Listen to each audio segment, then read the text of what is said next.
ವಿದ್ಯಾರ್ಥಿ ವಿದ್ಯಾರ್ಥಿನಿಯರೇ ಸಿನಿಮಾದ ಮೂಲಕ ನಾಯಕ ನಟನಾಗಿ ಅದೃಷ್ಟ ಪರೀಕ್ಷೆಗಿಳಿದಿದ್ರು ನಮ್ಮ ರ್ಯಾಪರ್ ಚಂದನ್ ಶೆಟ್ಟಿ. ಇದೀಗ ಸೂತ್ರಧಾರಿ ಸಿನಿಮಾದ ಮೂಲಕ ಮಗದೊಮ್ಮೆ ಅದೃಷ್ಟ ಪರೀಕ್ಷೆಗಿಳಿತಾ ಇದ್ದಾರೆ.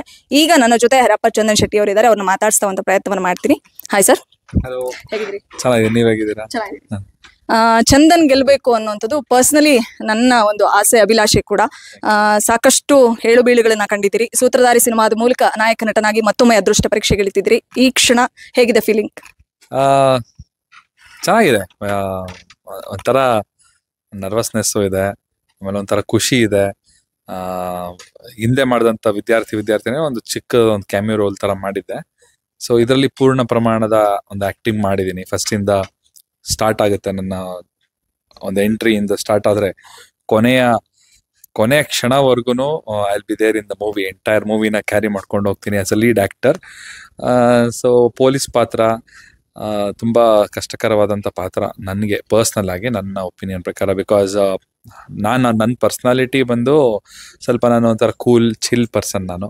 ಸೊ ಪೊಲೀಸ್ ಅಂತಂದ್ರೆ ಒಂದು ಸ್ವಲ್ಪ ಸ್ಟ್ರಿಕ್ಟ್, ಅದಕ್ಕಾದಂಥ ಖಡಕ್ ಆಗಿರ್ಬೇಕು, ಒಂದು ಎಕ್ಸ್ಪ್ರೆಷನ್ ಯಾವಾಗ ಸ್ವಲ್ಪ ಸೀರಿಯಸ್ನೆಸ್ ಇರಬೇಕು. ಸೊ ಆ ಥರ ಒಂದು character.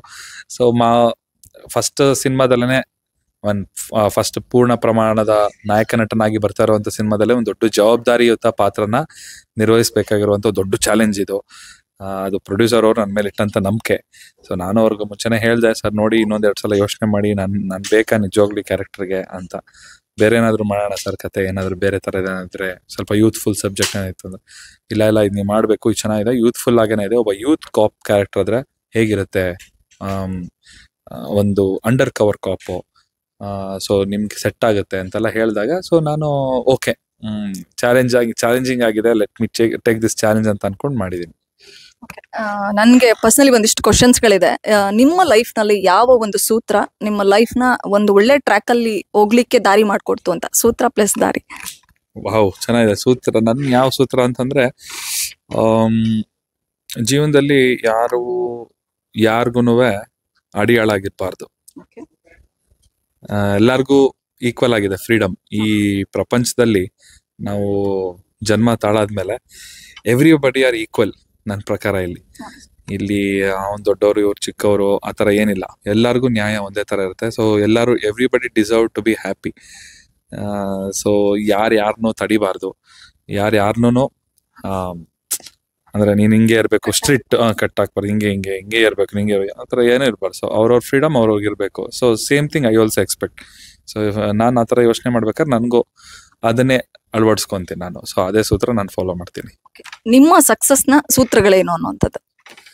Hard work, patience, hard work, ಮತ್ತೆ ದ ವೇ ಯು ಟಾಕ್, ನೀವೇನ್ ಮಾತಾಡ್ತೀರಾ, ಯೂಸೇಜ್ ಆಫ್ ವರ್ಡ್ಸ್, ಆಮೇಲೆ ಯಾವ ಸಿಚುವೇಶನ್ ಹೆಂಗ್ ಹ್ಯಾಂಡಲ್ ಮಾಡ್ತೀರಾ ಅದು. ಯಾವ ಸೂತ್ರನ ಫಾಲೋ ಮಾಡಿದ್ರಿಂದ ನಿಮ್ಮ ಒಂದು ಕರಿಯರ್ ಅಲ್ಲಿ ಸಕ್ಸಸ್ ನ ಕಂಡುಕೊಂಡ್ರಿ ಅಂತ? Patience, high level patience. ನಿಮ್ಮ ಲೈಫ್ ನ ಸೂತ್ರಧಾರಿ ಯಾರು ಅಂತ? ದೇವ್ರನ್ನ ಹೊರತುಪಡಿಸಿ. ನನ್ನ ಲೈಫಿನ ಸೂತ್ರಧಾರಿ ದೇವ್ರನ್ನ ಹೊರತುಪಡಿಸಿ ಅಂದ್ರೆ ನಮ್ಮ ತಂದೆ ತಾಯಿ ಬರ್ತಾರೆ ಅಷ್ಟೇ. ಸೂತ್ರಧಾರಿ ನಿಮ್ಮ ಲೈಫ್ಗೆ ಎಷ್ಟು ಸ್ಪೆಷಲ್ ಅಂತ ಅನ್ಸುತ್ತೆ ಸರ್ ಈ ಸಿನಿಮಾ? ನಿಮ್ಮಲ್ಲಿ ನಂಬಿಕೆ ಇಟ್ಟು ನವರಸನ್ ಸರ್ ಕೊಟ್ಟಿರೋದು ಎಷ್ಟು ಸ್ಪೆಷಲ್ ಆಗಿರುತ್ತೆ? ಇಲ್ಲ, ಒಬ್ರು ನಂಬಿಕೆ ಇಟ್ಟು ನಮ್ಮ ಮೇಲೆ ಬಂಡವಾಳ ಹಾಕ್ತಾರೆ ಅಂತಂದಾಗ ಆ ನಂಬಿಕೆ ಉಳಿಸ್ಕೊಳ್ಳೋ ಜವಾಬ್ದಾರಿ ನಂದಾಗಿರುತ್ತೆ. ಸೊ ಈ ಸಿನಿಮಾದಲ್ಲಿ 2 ಜವಾಬ್ದಾರಿ, ಒಂದು ನಾಯಕ ನಟನಾಗಿ ಮಾಡೋದೊಂದು, plus music, background score, plus ಸಾಂಗ್ಸ್ಗಳು ಎಲ್ಲ ಮಾಡಿದ್ದೀನಿ. ಸೊ ನನ್ನ ಸಿನಿಮಾಗೆ ನಾನೇ ಮ್ಯೂಸಿಕ್ ಮಾಡ್ಕೊಂಡಿರೋದು ಒಂದು ತುಂಬಾನೇ ಖುಷಿ ಇದೆ ನನಗೆ. ಸ್ಪೆಷಲ್ ಕೇರ್, ಸ್ಪೆಷಲ್ ಇಂಟ್ರೆಸ್ಟ್ ಇಂದ ಈ ಬ್ಯಾಕ್ಗ್ರೌಂಡ್ ಮ್ಯೂಸಿಕ್ ನ ಮಾಡಿದ್ದೀನಿ. ನಿಮ್ಮ ಲೈಫ್ಗೆ ಸೂತ್ರಧಾರಿ ಪೆಟ್ರೋಲ್ ಇದ್ದಂಗೆ ಅಂತ ಧ್ರುವ ಸರ್ ಹೇಳ್ತಾ ಇದ್ರು. ಪೆಟ್ರೋಲ್ ಆಗ್ಲಿ ಅಂತಾನೂ ಆಶಯ ವ್ಯಕ್ತಪಡಿಸಿದ್ರು. ಧ್ರುವ ಸರ್ ಬಗ್ಗೆ ಮತ್ತೆ ಅವರು ಹೇಳ್ದಂತ ಈ ಮಾತಿನ ಬಗ್ಗೆ ಏನ್ ಹೇಳ್ತಾರೆ ಚಂದನ್? ಹೌದು, ನನ್ನ ಹೊಸ ಜರ್ನಿ ಇದು. ಕರ್ನಾಟಕದಲ್ಲಿ, ಕರ್ನಾಟಕ ಸಿನಿಮಾ ರಂಗದಲ್ಲಿ ಹೊಸದಾಗಿ ಪಾದಾರ್ಪಣೆ ಮಾಡಿ ಒಬ್ಬ ಪೂರ್ಣ ಪ್ರಮಾಣದ ನಾಯಕ ನಟನಾಗಿ ಎಲ್ಲರ ಮುಂದೆ ಬರ್ತಾ ಇದ್ದೀನಿ.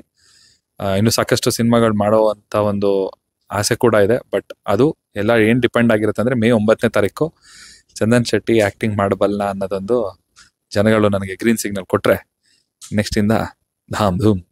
ಸರ್, ನಿಮ್ ಪೊಟೆನ್ಶಿಯಲ್ ಏನು ಅನ್ನೋದು ಆಸ್ ಅ ಲಿರಿಕ್ ರೈಟರ್ ಆಗಿ, ಮ್ಯೂಸಿಕ್ ಕಂಪೋಸರ್ ಆಗಿ, ಮತ್ತೆ ಆಕ್ಟರ್ ಆಗಿನೂ ಕೂಡ, ಅಂದ್ರೆ ಹಾಡುಗಳಲ್ಲಿ ನೀವು ಮಿಂಚಿದ್ದನ್ನ ನಾವು ನೋಡಿದೀವಿ.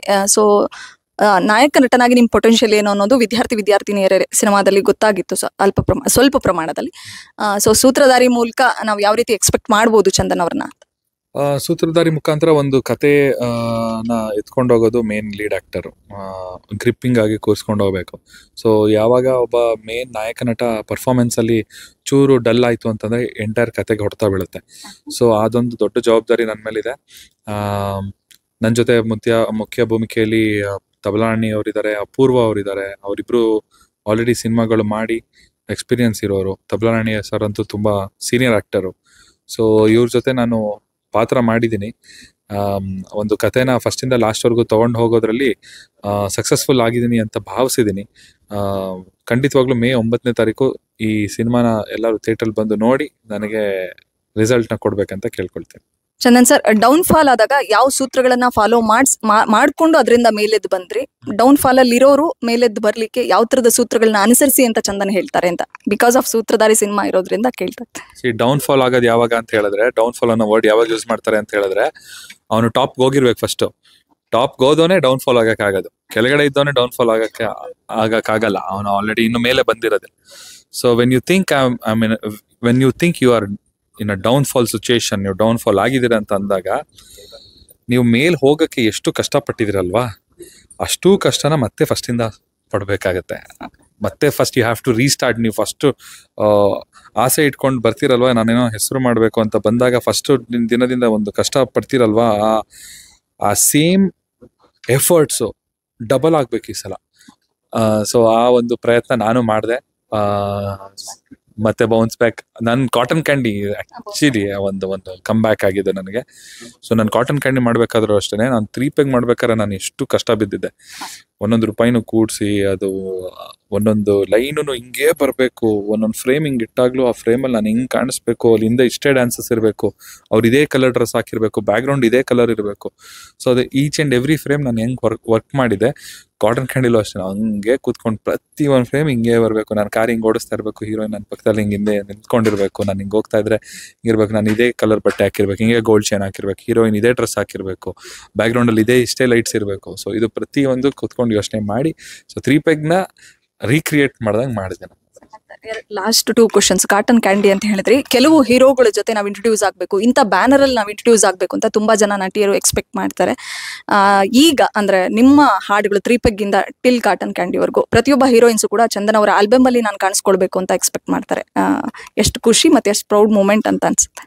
ತುಂಬಾ ಖುಷಿ ಆಗುತ್ತೆ. ನನಗೆ ಎಕ್ಸ್ಪೆಕ್ಟೇಷನ್ ಇರಲಿಲ್ಲ. ನಾನು ಕೆಲಸ ಮಾಡ್ಕೊಂಡು ಬಂದಾಗ ಫಸ್ಟ್ ಸ್ಟಾರ್ಟ್ ಮಾಡಿದಾಗ 3 ಪೆಗ್ ಸಾಂಗ್ ಅಲ್ಲಿ ಒಬ್ರು ಹೀರೋಯಿನ್ ಇರಬೇಕು ಅಂತ ಅನ್ಕೊಂಡೆ. ಅವಾಗ ಆಂದ್ರಿತಾರೆ ಅವ್ರು ನನಗೆ ಸಾಥ್ ಕೊಟ್ರು. ಸೊ ಅದಾದ ನಂತರ ಸೆಕೆಂಡ್ ಸಾಂಗಿಗೆ ಯಾರು ಅಂತ ಅಂದಾಗ ಫೇಸ್ಗಳನ್ನ ಹುಡುಕ್ತಾ ಹೋದೆ. ಸೊ ನಾನು ಮಾಡೋ ಹಾಡುಗಳೆಲ್ಲ ಹಿಟ್ ಆಗ್ತಾ ಹೋಯ್ತು. ಸೊ ಅದು ಯಾವ ಥರ ರುಟೀನ್ ಆಯ್ತು ಅಂತಂದ್ರೆ, ಒಂದು ಹೀರೋಯಿನ್ ಇದ್ರೆ ಚಂದನ್ ಶೆಟ್ಟಿ ಸಾಂಗ್ ಅಂದ್ರೆ ಒಂದು ಹೀರೋಯಿನ್ ಇರ್ತಾರೆ ಅನ್ನೋ ಥರ ಬಂತು.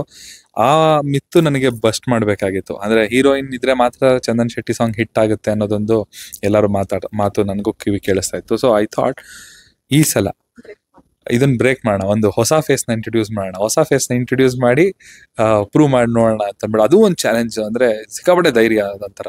ಸೊ ಅವಾಗ ಸುಷ್ಮಿತಾ ಗೋಪಿನಾಥ್ ಅನ್ನೋ ಒಂದು ಮಾಡೆಲ್ನ ಕರ್ಕೊಂಡು ಬಂದು ಸೊ ಅವ್ರಿಗೆ ಒಂದು ಅವಕಾಶ ಕೊಟ್ಟ. ಸೊ ಅಗೇನ್ ಇಟ್ಸ್ ಪ್ರೂವ್ಡ್, ಅಂದ್ರೆ Chandan Shetty can prove himself without a heroine ಅಂತ. ಎಷ್ಟು ಜನ ಕ್ಯೂನಲ್ಲಿ ಇದ್ದಾರೆ ನೆಕ್ಸ್ಟ್ ನಿಮ್ಮ ಆಲ್ಬಮ್ಗೆ? ನಾವ್ ಯಾವಾಗ ನೆಕ್ಸ್ಟ್ ಯಾವಾಗ ಎಕ್ಸ್ಪೆಕ್ಟ್ ಮಾಡ್ಬೋದು? ನೆಕ್ಸ್ಟ್ ಆಲ್ಬಮ್ ಆಲ್ರೆಡಿ ಶೂಟ್ ಮುಗ್ದಿದೆ. ಸೊ ಇನ್ನೊಂದು 2-3 ವೀಕ್ಸ್ ಅಲ್ಲಿ ನಾನು ಅದನ್ನ ರಿಲೀಸ್ ಮಾಡ್ತೀನಿ. ಅದೊಂದು ತುಂಬಾ ಸರ್ಪ್ರೈಸ್ ಸಾಂಗ್, ಅದು ತುಂಬಾ ಸ್ಪೆಷಲ್ ಸಾಂಗ್. ಅದು ಫಸ್ಟ್ ಟೈಮ್ ಒಂದು ಡ್ಯಾನ್ಸ್ ಓರಿಯೆಂಟೆಡ್ ಸಾಂಗ್ ಮಾಡಿದ್ದೀನಿ. ಸೊ ಅದು ಇನ್ನೇನು ಕೆಲವೊಂದು 2-3 ವೀಕ್ಸ್ ಅಲ್ಲಿ ರಿಲೀಸ್ ಆಗುತ್ತೆ. ಈಗ ರವಿ ಸರ್ನ ಮೀಟ್ ಮಾಡಕ್ ಹೋಗ್ತೀರಿ ಅಂತ ಕೇಳ್ಪಟ್ಟೆ. ಅವರು ಅಮೃತ ಹಸ್ತದಿಂದ ಏನೇ ಪೋಸ್ಟರ್ಸ್, ಸಾಂಗ್ಸ್, ಟೀಸರ್ಸ್ ಏನೇ ರಿಲೀಸ್ ಮಾಡ್ಕೊಟ್ರು ಒಳ್ಳೇದಾಗುತ್ತೆ. ರೀಸೆಂಟ್ ಆಗಿ ದಿ ಬೆಸ್ಟ್ ಎಕ್ಸಾಂಪಲ್ ಯುದ್ಧಗಂಡ ಸಿನಿಮಾದು 5 ಟಿಕೆಟ್ಸ್ ನ ಬೈ ಮಾಡಿದ್ರು, ಸಿನಿಮಾ ಚೆನ್ನಾಗೋಯ್ತು. ಸೊ ರವಿ ಸರ್ನ ಮೀಟ್ ಮಾಡ್ತಿದ್ರಿ, ಎಷ್ಟು ಎಕ್ಸೈಟ್ಮೆಂಟ್ ಇದ್ದೀರಿ ಮತ್ತೆ ಯಾವ ಕಾರಣಕ್ಕೆ ಹೋಗ್ತಾ ಇರೋದು ಸರ್? ಇವಾಗ ನಾವು ಹೋಗ್ತಿರೋ ಕಾರಣ ಏನಂತಂದ್ರೆ, ನಮ್ಮ ಪ್ರೀ ರಿಲೀಸ್ ಇವೆಂಟ್ಗೆ ಅವರು ಚೀಫ್ ಗೆಸ್ಟ್ ಆಗಿ ಕರಿಬೇಕು ಅಂತ ನಾವು ಹೋಗ್ತಾ ಇದೀವಿ. ಅಂಡ್ ಶಿವಣ್ಣ ಬರ್ತೀನಿ ಅಂತ ಒಪ್ಕೊಂಡಿದ್ದಾರೆ. ಸೊ ಇಂತಿಂಥ ದಿಗ್ಗಜರೆಲ್ಲ ನಮ್ಮ ಸಿನಿಮಾಗೆ ಆಶೀರ್ವಾದ ಕೊಡ್ತಾ ಇದ್ದಾರೆ.